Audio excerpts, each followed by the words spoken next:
It's funny. Sometimes the biggest, most profound truths about our own lives are hiding in the most unlikely places, like way out at the very edge of our solar system.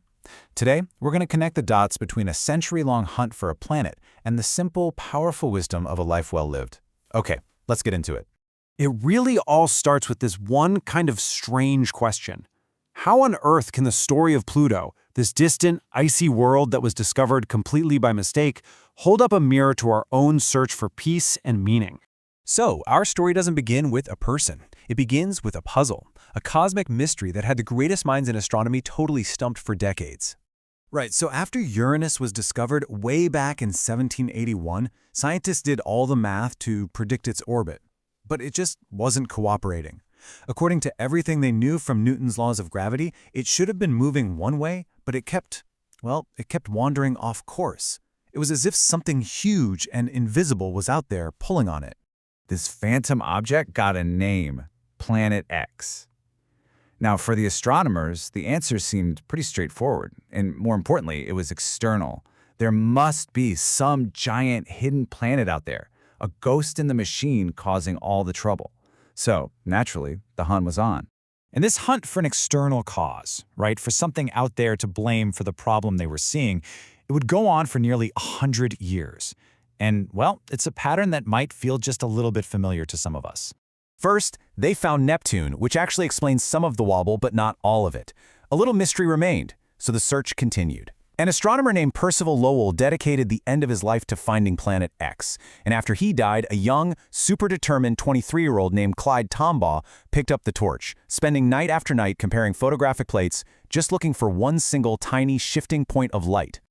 And this search for an external enemy isn't just happening in the cosmos, it happens inside us too.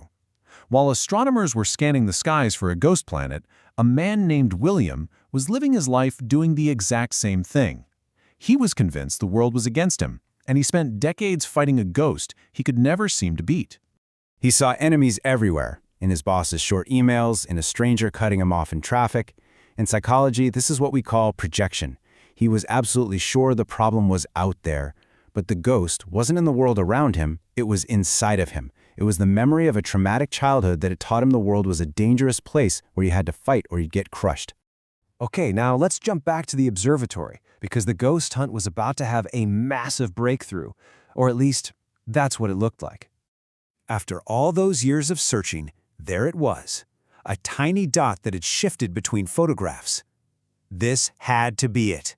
The massive Planet X they've been looking for. The mystery was finally solved.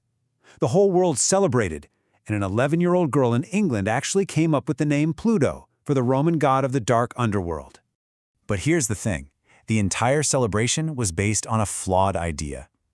Decades later, in 1989, the Voyager 2 spacecraft flew past Neptune and sent back some incredibly precise data. And the truth, the real key that unlocked this whole century-long mystery, was hiding in this one tiny number. It turns out, scientists had miscalculated Neptune's mass by just half of 1%. So, get this. When they put the correct mass for Neptune into their equations, the wobble in Uranus's orbit just vanished. Poof! It was never there to begin with. The external problem they had been chasing for 100 years was actually an internal error, a simple miscalculation. And this is the central irony of the whole story. They found Pluto, yes, but not because it was the giant Planet X causing a disturbance. They found it because they were looking in the right place, but for the completely wrong reason. So this new information, it changes everything. When you realize the problem you were trying to solve wasn't the real problem at all, you have to fundamentally change the rules of the game. See, with better telescopes, we started finding lots of objects like Pluto out there. It was getting crowded. So in 2006, the International Astronomical Union basically said, okay, time out, we need to officially define what it actually means to be a planet. Pluto passed the first two rules, no problem. But that third one, that's where things got tricky. Pluto is just tiny. I mean, it's only got 0.2% of Earth's mass. So its gravity isn't strong enough to either suck in or fling away the millions of other icy objects in its path. It hadn't cleared its neighborhood. And just like that, based on a new, more accurate understanding of how the solar system works, Pluto was reclassified. You know, this kind of redefinition is something we all face. Psychologists call it cognitive reframing. Take 108-year-old Hattie, For most of her life, like a lot of us, she saw death as this thief, this enemy you have to fight. But after a century of living, she redefined it. It's not a thief, she says. It's a librarian, just there to collect a book that's due back. William, the man fighting the world, he eventually had the same kind of breakthrough.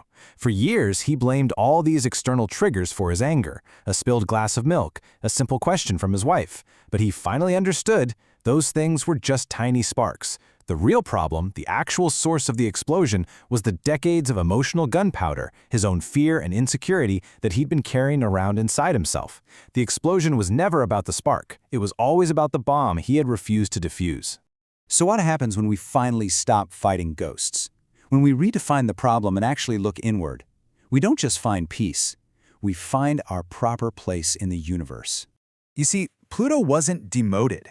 It was correctly categorized. It stopped being a misfit, this tiny, oddball planet that didn't quite fit in. Instead, it became the king of a whole new realm, the Kuiper Belt, this huge, icy ring of objects beyond Neptune. It's where it rightfully belongs. And this is the exact same kind of peace that Hattie found. By redefining death not as an end, but as a return, she now sees it as a homecoming. Her husband, her childhood friends, her son, they're all over there, waiting.